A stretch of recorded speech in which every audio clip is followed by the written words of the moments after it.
Ladies and gentlemen, welcome to the dungeon. That's right, Pillar to Post has a new home, the basement, where I have decorated the wall behind me with past title belts within the WWE. Now there is some other memorabilia going to be added to the wall behind me, but that comes as I build and complete the studio. Right now it's a back wall and a ceiling above me, but that's all I need at the moment. The studio will be completed on a week-to-week basis. Now, tonight, May 29th, 2017, if you were like me and everyone else that loves wrestling, you were tuning into Monday Night Raw. Now, was it a great show? I'm not going to bullshit you people. I say no. It was not a great show. This was the go-home show for Extreme Rules, which is this Sunday at 8 p.m. And frankly, they could have done a whole hell of a lot more. They had Alexa Bliss rehashing an old Mankind and The Rock segment in This Is Your Life. Complete crap. The fans clearly weren't behind it. Even Alexa Bliss didn't look like she was into it. And my question is, why the hell was she traded if this is what they're going to do with her? Because obviously SmackDown knew what to do with Alexa Bliss. Monday Night Raw, on the other hand, they're feeding her old shit that we've seen, and it wasn't that good the first time around. So why rehash it, and why try to revive it in a woman that can clearly carry her own in the women's division, but yet they're force-feeding her this bullshit. And it doesn't come across as Alexa Bliss. It doesn't come across as her being organic. Yet they're rehashing these old segments and pushing them on her. And I don't understand why. Clearly, creative needs to grow a set of balls in WWE, because if this is what they're pushing on one of the best heels that we've seen in the women's division in years, then clearly they don't have their shit together. And of course, they've proven that on Monday Night Raw over the months and months and months of bad television. Now, this was your go-home show for Extreme Rules, and I do understand they're trying to build up this feud between Bayley and Alexa Bliss, but clearly they have no understanding or concept of how to build a rivalry and a feud up, or else we wouldn't be seeing rehashed Rock and Mankind segments in this complete bullshit scenario that they came up with tonight.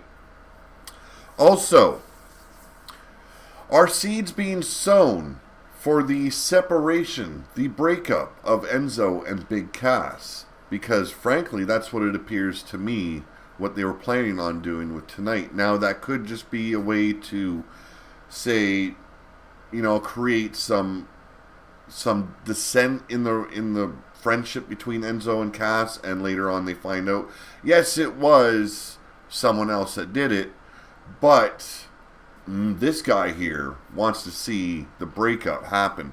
This guy wants to see Big Cass finally on his own 2 feet and tearing the shit up out of that ring like we know he probably can. Now,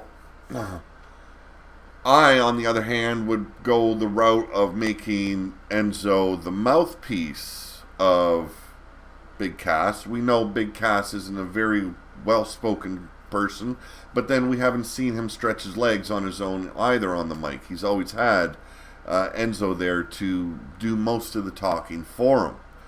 But I don't see Enzo making it as a singles competitor. His skills are lacking. Yes, he's got good mic skills, but that does not carry you through the match.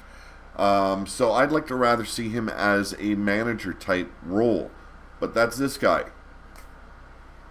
The main event, it had hits and misses. Hits and misses. And why?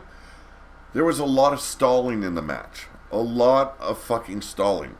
A very slow match for what could have been a great match if they would have picked up the speed a little bit. But it wasn't all that bad. You know, there was good and there was bad in there. So I would say it was what you could expect out of Roman Reigns and Seth Rollins. We also seen Finn Balor versus Bray Wyatt and Samoa Joe. I was really hoping to see more interaction between Wyatt and Samoa Joe, but there was only little glimpses of a feud that could possibly be there. And it was in spurts, but mainly it was the triple threat match was to show the heart and the determination and the will to become and reclaim his Universal Champion in Finn Balor. That's what the whole triple threat match was all about. Now, clearly Finn Balor didn't win the match because Samoa Joe played his cards right, threw him out of the ring at the end of the match when Finn Balor clearly had the victory in hand. Samoa Joe pinned Wyatt. You have your winner. So we have Roman Reigns going over Seth Rollins tonight in a close match. A lot of back and forth. And we have Samoa Joe going into Extreme Rules with the confidence and the motivation and the momentum of clearly being capable of taking that opportunity to face Brock Lesnar and become the winner of the Fatal 5-Way at Extreme Rules. Let's see. I'm shooting from the hip tonight, basically. I've got notes, and we're going to go over some of the matches and everything. I don't want to just do the whole show shooting from the hip here, but want to kind of go with the flow with what's in my mind right now, and then I'll do a clearer representation of what happened in the matches. But so had Elias Samson finally in another match. What didn't make sense to me, this should have been his debut match, facing some no-name jobber, taken out of the indies from the city that they were in and brought up to get force-fed to Elias Samson, the Drifter, if you will, and have Elias Samson show the world what he could do. But instead they went with the Drifter versus Dean Ambrose last week in his debut match. Yes, The Miz, it was basically to fuel the feud between The Miz and Dean Ambrose. However, it gives Elias Samson a victory in the books against Dean Ambrose, the Intercontinental Champion, but then the very next week, he's facing this no-name jobber that clearly didn't stand a chance to the superior talent and the power that is the Drifter. And he looked good. It made him look excellent. But what does it entail? Like, what does it really hold in store for his future if they're going to, put him in a big match, his first match in, give him a victory, and then the very next week, give him this no-name guy from out of nowhere and have him look superior, but it meant nothing. At least he could have gone against, some mid-card talent in WWE, but no, instead, they give him a no-name jobber.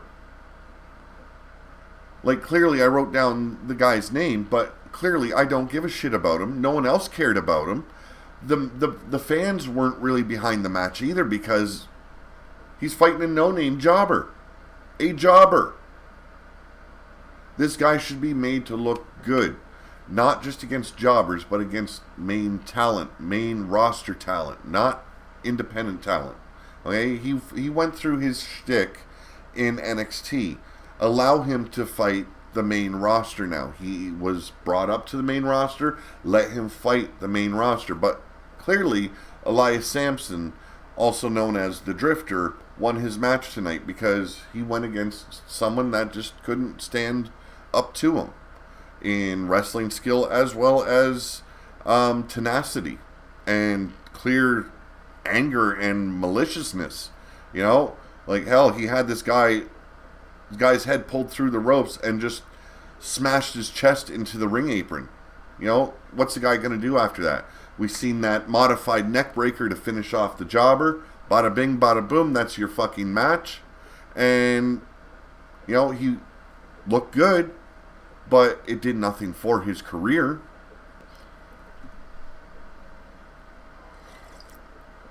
Now, first match of the night.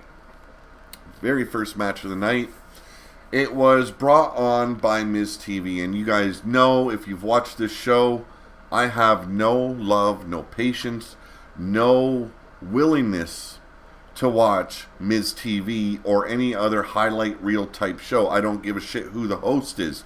Be it Dean Ambrose, be it Chris Jericho, be it The Miz. I don't care who the hell you are. It's not interesting TV to me. Now, sure, this helped bring in the first match, but clearly it was 20 minutes of a waste of my time.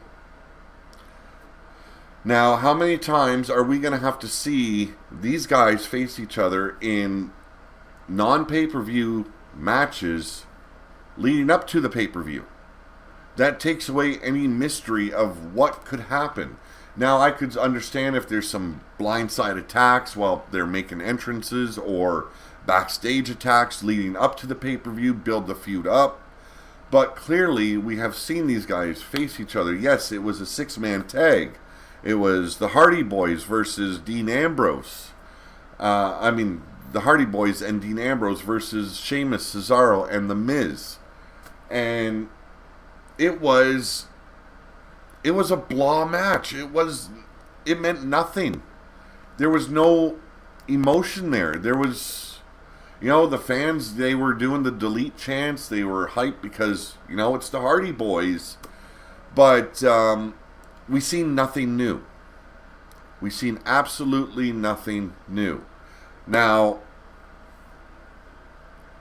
we seen The Miz and Dean Ambrose feuded out over the Intercontinental title on SmackDown.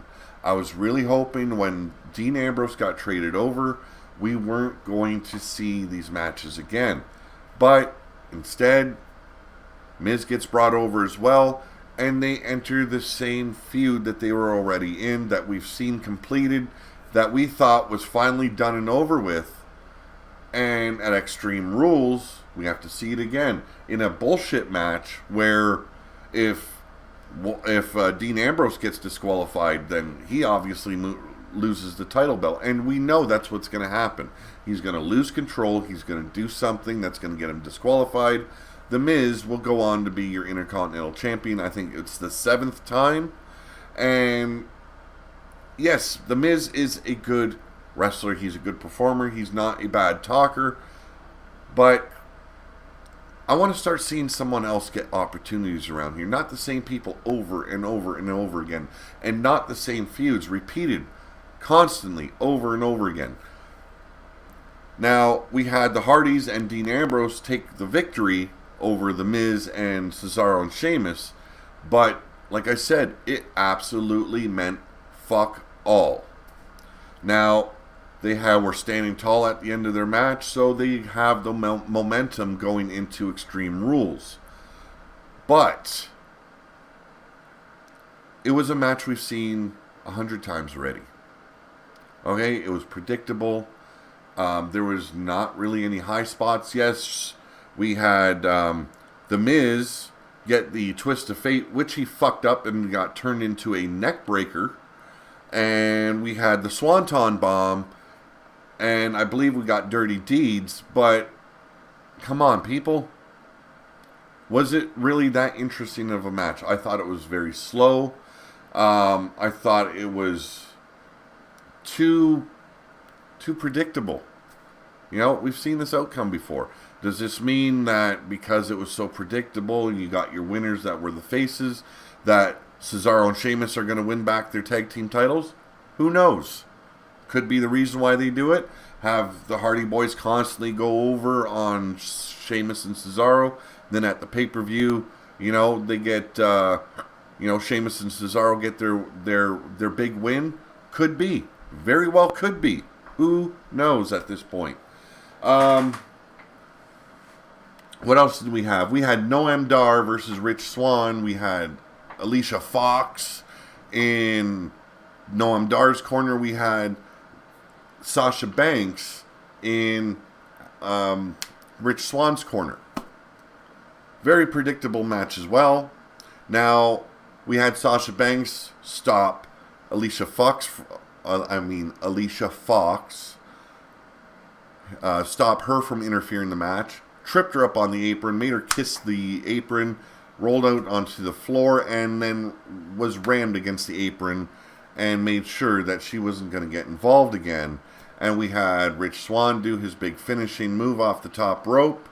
I believe it was the Phoenix Splash, and Rich Swann was your winner. Very short match to begin with, and then Sasha Banks and Rich Swann did a little dance routine after the match.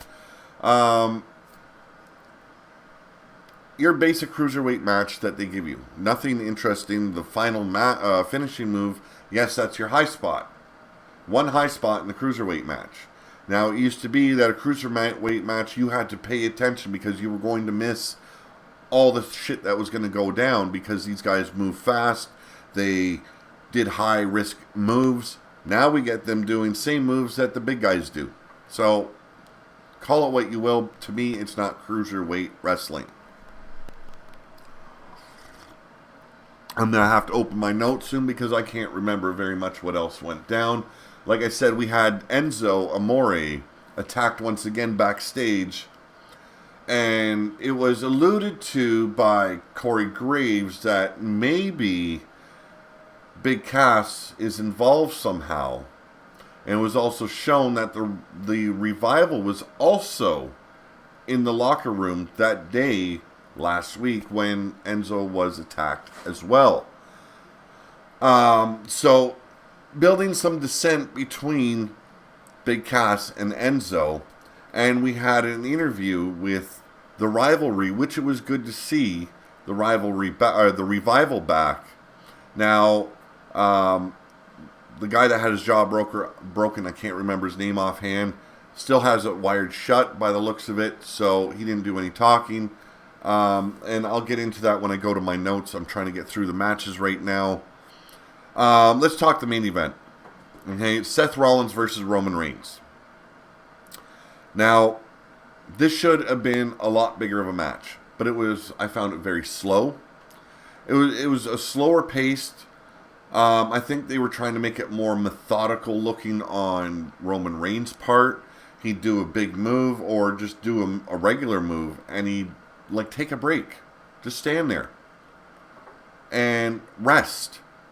And then he'd go in, do one more move, pause, take his time. It was very, very slow. Now, every now and then, Seth Rollins would pick up the speed a little bit, but was shut down quickly soon after as well.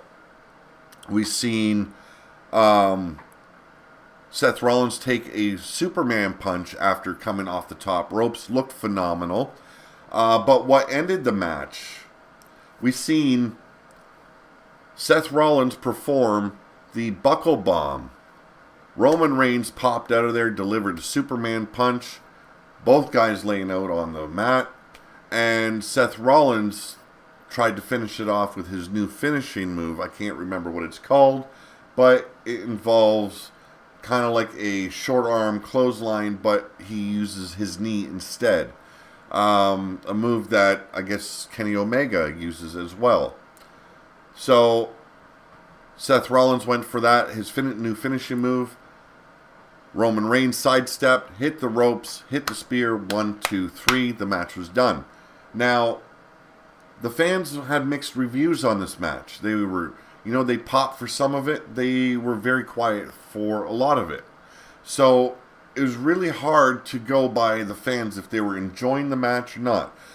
At times, I was enjoying it. I thought it was a solid match, but it wasn't the best match they could have had.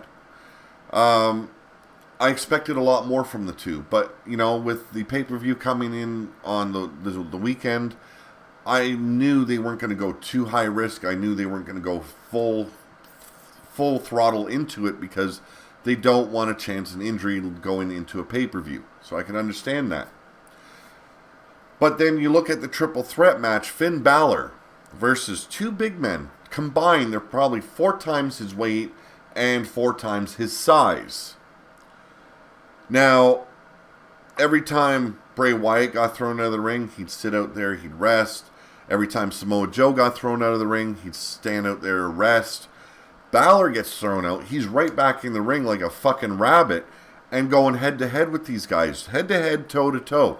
He did not really rest throughout the match. He was always on the go, always on the move, and always being attacked or being the attacker. And that's what I like to see. When Finn Balor gets in that ring, it's full momentum, straightforward. You know, yes, he takes breaks in between, but not as often as a lot of the guys that you see in the upper echelon of the main card.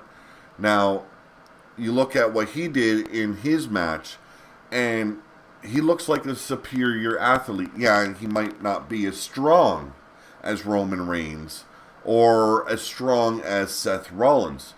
But, like I said earlier, this match was to show his heart, his determination, and his athleticism, as well as his endurance and willingness to go that extra mile to become the Universal Champion or just the winner of the match. And that's what I like about Finn Balor. He might not be the biggest, but he competes against the biggest and proves that he can hang.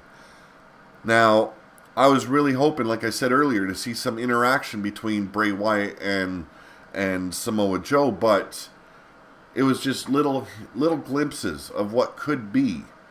And then they'd start working together, and then they'd betray each other, and then they were working together once again. And at the end of it all, it doesn't matter that Finn Balor lost. He still looked like the superior athlete, the superior wrestler. And to me, he goes to Extreme Rules with more momentum than Bray Wyatt and Samoa Joe did. Because Samoa Joe just, you know, he basically just stole the win. So, yes, he has the victory going in to Extreme Rules. It gives him that momentum. But all in all, Finn Balor looked more like the guy that would go over at Extreme Rules rather than Samoa Joe. Now, who would I rather see face a guy like Brock Lesnar for the Universal title? I would pick a guy like Samoa Joe, because I find Finn Balor looks a little bit too small to compete against the monster, the beast that is Brock Lesnar. Now, Brock Lesnar, he might have to work a little bit harder against a smaller guy like Finn Balor, because Finn Balor would have to use his speed to keep Brock Lesnar off guard, and that would give him more opportunities to get in quick kicks, quick jabs, quick moves on Brock Lesnar. But once Brock Lesnar grabs you, he's got you, and all he's going to do is suplex after suplex after suplex after suplex. Bada bing, there's your fucking match, and it sucked. And we continue to see Brock Lesnar holding the title, and it to me, it's just garbage. As a fighter, I look at Samoa Joe as more of the guy that would mix it up and throw harder punches and attempt bigger moves on a guy like Brock Lesnar. He could do the suplexes. He could do the more MMA style tactics and fighting as Brock Lesnar does. So he would be able to compete against Brock Lesnar in that aspect. But I don't know. The way they build Brock Lesnar up, it'll probably end up being Roman Reigns that ends up taking the title away from him. That's the way they're going to probably build it, because they want Roman Reigns to go over, have another big moment at the next WrestleMania or SummerSlam or what have you. Clearly, we're all sick of it. So, how about I open up my notes here and see what I missed? Oh, Titus O'Neil. Titus O'Neil finally steps back into the ring. We haven't seen him wrestle in how long? Do we care? Absolutely not. But from the opening bell, he's facing, what's his name? The Lucha Dragon, Kalisto. And he's Titus O'Neil wants to show Apollo Crews how it's done taking out Kalisto. And right from the opening bell, Kalisto, in full control, taking it to Titus O'Neil, makes one slip up and basically tries to roll over Titus O'Neil for either the Salida del Sol or a pin move. Titus O'Neil just drops down to his knees, holds the tights, gets the victory. There's your winner, Titus O'Neil, in a complete garbage match that made him look like a loser because he has to pull the tights on such a small opponent.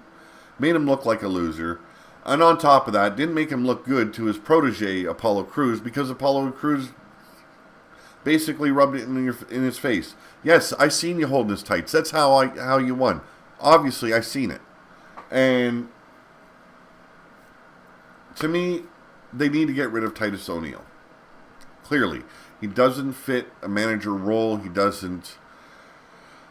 he was fine when he was in Primetime Players, okay? I enjoyed them as Primetime Players, him and Darren Young. But since going singles, he's been garbage.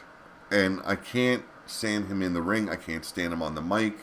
I want to see him gone. Go back to catering.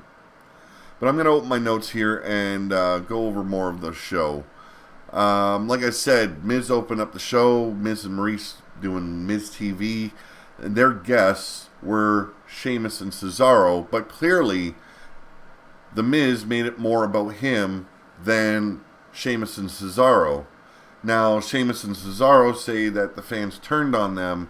It wasn't them that turned on the fans. And at Extreme Rules, they will get their titles back. And then Miz turned it all about him and his, potential to win the Intercontinental title. Blah, blah, blah. Dean Ambrose comes out and Miz tells him, you're either stupid or crazy if you think you're going to take on three of us. And Ambrose replied stating that he might be crazy, but he's not stupid. And out come the Hardy Boys. And we get the Hardy Boys and Dean Ambrose versus Cesaro, Sheamus, and The Miz in a 6-man tag. The match was already in progress when we come back from commercial.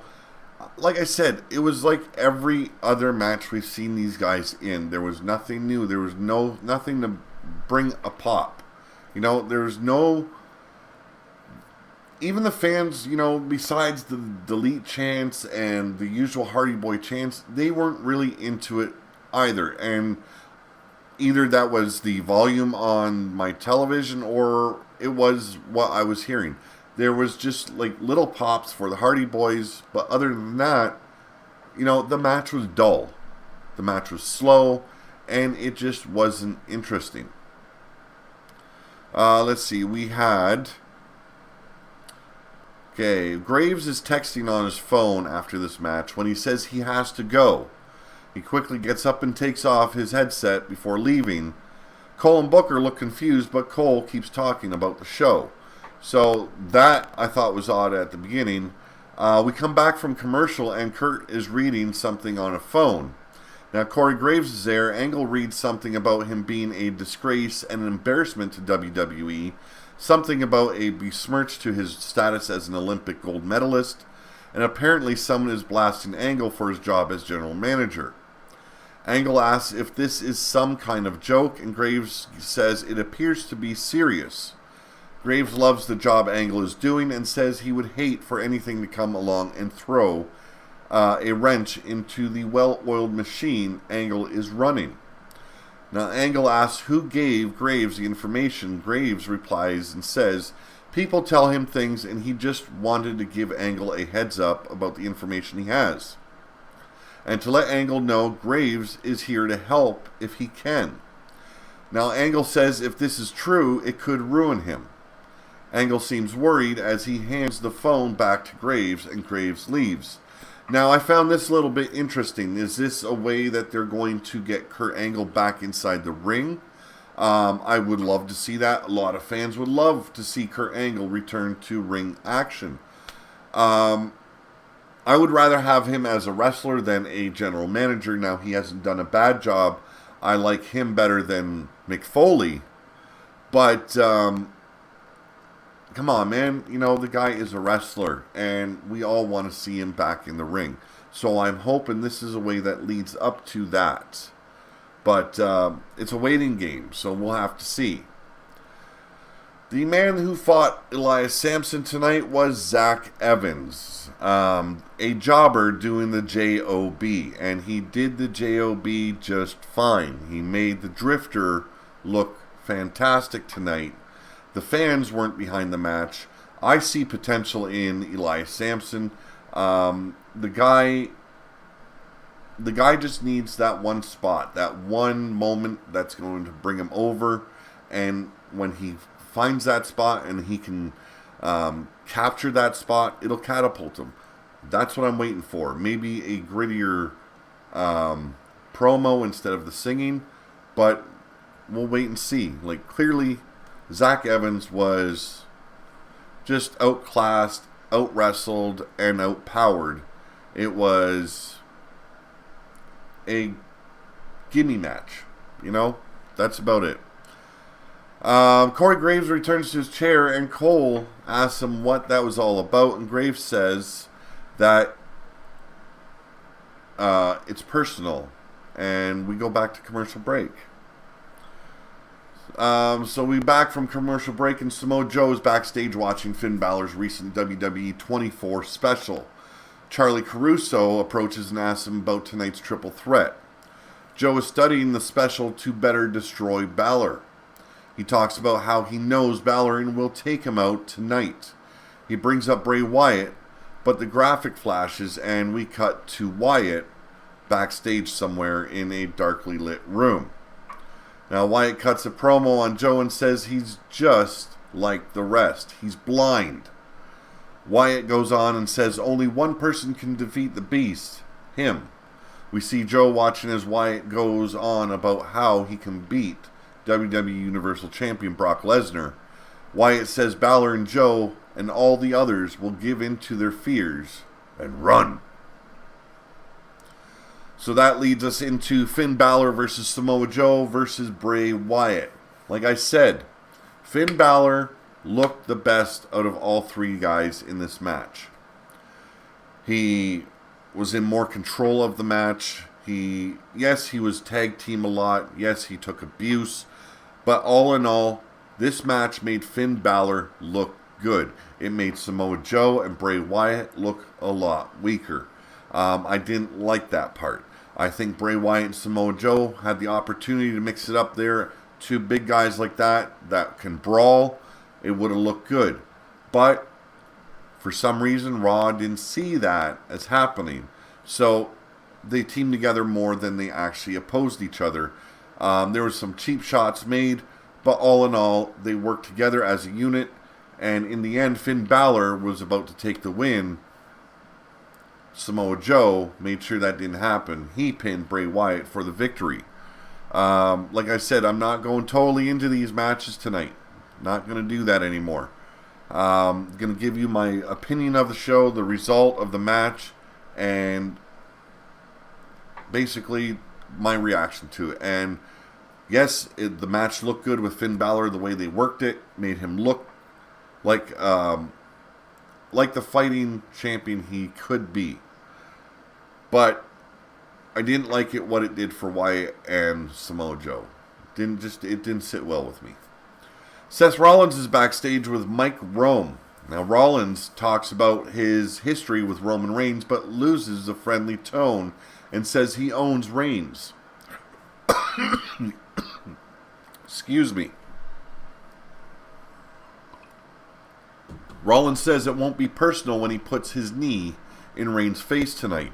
It will be about him sending a message to everyone in the Fatal 5-Way. Rollins says he's no stranger to changing the course of WWE history, and he's looking to do that again on Sunday. Rollins ends up walking off, and we go straight into Noam Dar versus Rich Swann.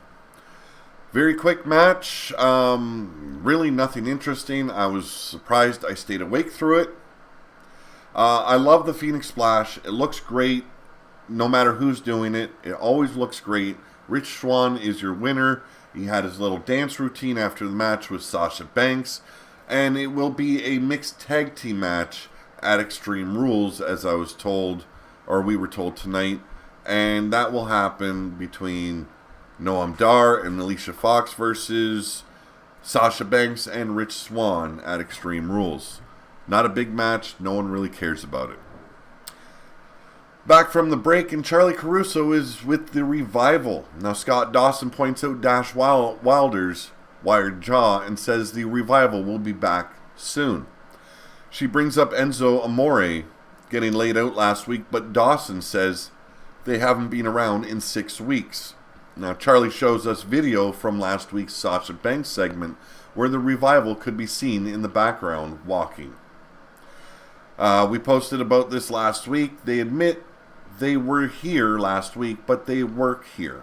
Why wouldn't they be here? Dawson says Enzo is a bottom feeder on Raw, and they wouldn't waste their time on Enzo. But nobody else should either. The Revival then walk off, and that is the end of their segment. It was good to see them back on Raw. It was good to see Dash Wilder in better shape. Yes, his jaw is still wired shut, but it is getting close for those wires to come out and him to return to ring action. We get a look at the Brian Kendrick versus Akira Tozawa street fight on WWE 205 Live last week. And clearly it was Akira Tozawa that won the match. I didn't watch it. I don't care for the 205 Live show. We come back to the announcers, and Big Cass is confronting Corey Graves, asking if he really made a comment about Cass having something to do with Enzo getting attacked. Graves apologizes and says it was just a misunderstanding. Cass leaves as Cole hypes the show as we go to another commercial break. Up next was the Kalisto versus Titus O'Neil match. Very quick match, very crappy match, and sadly Titus O'Neil won, and with the use of the trunks being pulled. Did he look superior? No. He had to hold the tights on a guy that's a quarter his size. Give me a break. Kalisto looked better. He was actually landed moves. All Titus O'Neil did was squat down on his knees, and bada bing, there's your winner. And he had to hold the tights to do it. So after the match, like I said, Apollo Crews made sure he told him, I seen you hold the tights. You didn't know better than me. Up next, we come back from commercial break, and out comes the Raw Women's Champion, Alexa Bliss.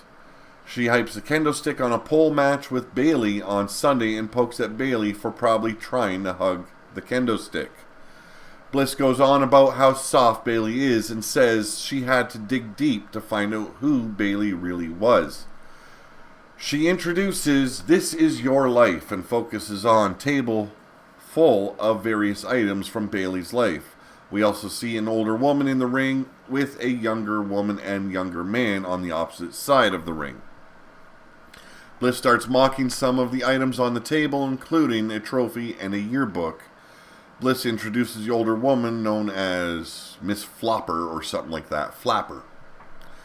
4th grade teacher, yes, Mrs. Flapper. The teacher talks about how Bayley was such a good student. Bayley sat in the front row all the time, but with her dad. Her dad was there because Bayley cried when she was apart from him. Now Bliss introduces a younger woman known as Bayley's childhood best friend, Tracy Avelina. She talks about how they were good friends until Bayley never wanted to hang out because she'd rather watch Raw or SmackDown. Fans were bored of the segment, clearly, and the young man in Bayley's, who was supposedly Bayley's ex-boyfriend, Phil Johnson, he says Bayley was a nice girl. Bliss wants to know all about their first date. Phil says it was okay, but kind of strange because her dad was always there. He says they almost had a moment one night where they were going to kiss. He opened up his eyes and came face to face with Bayley's father, and he almost kissed her. This broke down into Phil admitting that he only hung out with Bayley, or went out with Bayley, to get closer to Tracy, and then those two began making out. Alexa Bliss says this is gross. Bayley finally comes out, and in a little brawl ensues. Bayley tries to get up to the kendo stick, which is hanging on a pole conveniently, and Alexa Bliss takes her out, makes sure she doesn't get there. And once again, Bayley looked weak once again.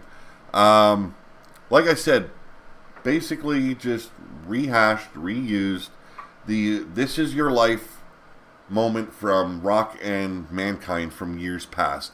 And poorly done, just like the very first time we seen this with Mankind and The Rock. Poorly done. No one liked it then, no one liked it now. Actually, they seem to like it less now than they did back in the day. So clearly, this is not the direction to take Alexa Bliss's character, because it's just making her look like a bad heel champion. And we want to see her as a bad heel champion. You know, not a weak bad, where the fans are bored. We go to the announcers to hype Extreme Rules on the WWE Network, and still to come is Roman Reigns versus Rollins. After the break, though, the trainers are checking on Enzo Amore, as it appears he's being laid out once again. Big Cass walks up and wonders where the Revival is. Kurt Angle says it wasn't the Revival, they have already left the building. Cass gets upset. Angle says he's also upset, but Cass needs to go calm down. Angle will fix this. Enzo wakes up and tries to recover. Just basically, I think it's sowing seeds of dissent between Big Cass and Enzo, and I like that. I want them to actually split. I would rather have Big Cass go singles, because I could see him being a Universal Champion in the near future if done correctly, if he's built correctly. Austin Aries versus Jack Gallagher versus TJP and Neville. Actually, it's Austin Aries and Jack Gallagher versus TJP and Neville. Your basic match that we've seen from these guys many, many times before. It is, it's every week we're seeing these guys in the same match. I'm getting tired of it. Your winner, by submission, using the last chancery, was Austin Aries. This was to make it look like he had momentum going into Extreme Rules. Do I want Austin Aries to win? You know what? I kind of do, but I do like the way Neville's been as the heel champion. He's really got into his gimmick. He's accepted where his gimmick has landed him, and he's had success with it. So I see him more as a champion than Austin Aries, but the title needs to be moved around a little bit. I think Austin Aries will take that advantage, and he will get the title at Extreme Rules. Now, this will further build the feud between Austin and Neville, but it'll give others an opportunity as well. We haven't seen a lot of people getting the opportunity from the 205 Live division. So, hopefully, with maybe Austin Aries winning the title, we'll see new opponents, new contenders in the near future. Maybe they give Neville a little bit of a break, and he goes and, does stuff on NXT for a bit. Who knows? Let's see. What next? Reigns just wants one thing to be crystal clear. Okay, yeah, we're into a backstage segment with Mike Rome and Roman Reigns. Reigns just wants one thing to be crystal clear. He doesn't if it is his best friend or his worst enemy, or if it's Seth freaking Rollins. No one owns him. Reigns is just out to prove why he is the big dog and why this is his yard tonight. Back from commercial break, and Charlie Caruso approaches an angry Neville backstage. This is after his loss to Austin Aries tonight with the last chancery. He tapped out. He didn't answer any question. He just stormed off. It looked like the guy was about in tears. Cole shows us Goldust's attack on R-Truth from 2 weeks ago and leads us to another Shattered Dreams production. Goldust comments on reaching his breaking point and says He's back where he's always belonged, the director's chair. Goldust says R-Truth knew the truth, that Goldust Light was too bright for just a supporting role. Goldust goes on to reveal that the Golden Truth picture will be over soon. Their ending won't be happy or sad. It will be golden. Goldust says the Golden Age is back. Suddenly, Goldust feed is interrupted as R-Truth presents. Video begins. Truth mocks Goldust promo and says he's a bad mother. Shut your mouth. Truth says he's going to shut Goldust's mouth. Excuse me. I lost my spot here. Truth says he's going to shut Goldust's mouth. He's coming to get Goldie. Truth says Goldie is going to get got. Basically, just a mirror image of the promo that Goldust shot, but done in R-Truth style. So, didn't look bad. I want to see this feud between them over. I want to see Goldust maybe back in that Intercontinental role again. You know, I loved him as an Intercontinental Champion back when he was the more Goldust that we know. When he came out with the white wig and the robe and, spewing off movie lines like he did tonight and last week's segment as well. It looked good. It sounded better. That's the Goldust I love. Not this childish, goofy, insane type Goldust that we've gotten. Up next was our main event of the night. I did speak about it already. Like I said, very slow match. Now, there was some high spots in it. Like I said, Seth Rollins ate a Superman punch coming off the top rope. He also delivered a few of his own signature moves. But all in all, it was Roman Reigns that took the victory and momentum going into the Fatal 5. Like I said, I'm not going into these matches full throttle like I usually do. It is time consuming to write all that stuff down. I wrote down quick notes, what I thought about the match. Like I said, it wasn't a bad match. It just wasn't one of the greatest matches we've seen from these guys. We could have seen better tonight. Now, we've seen Seth Rollins show that he can go against Roman Reigns and succeed if he takes caution, not just going for moves and having them reversed on him and suffering the consequences for it. Like I said, he went for his new finisher on Roman Reigns. Reigns sidestepped the knee, hit the ropes, hit the spear. You're 1, 2, 3, and Roman Reigns is your winner. That was Raw tonight. Now, I forgot to do some things at the top of the show like I should. Today's podcast was brought to you by Audible. And you can use the link I provide in the description below to get a free audiobook and 30-day free trial from audibletrial.com/pillar to post. Make sure you check that link out because it is worth your time. It is worth your while to check out Audible because they've got genres from everything you can think of. They have it. They have autobiographies of wrestlers and presidents, and you name it, they have it.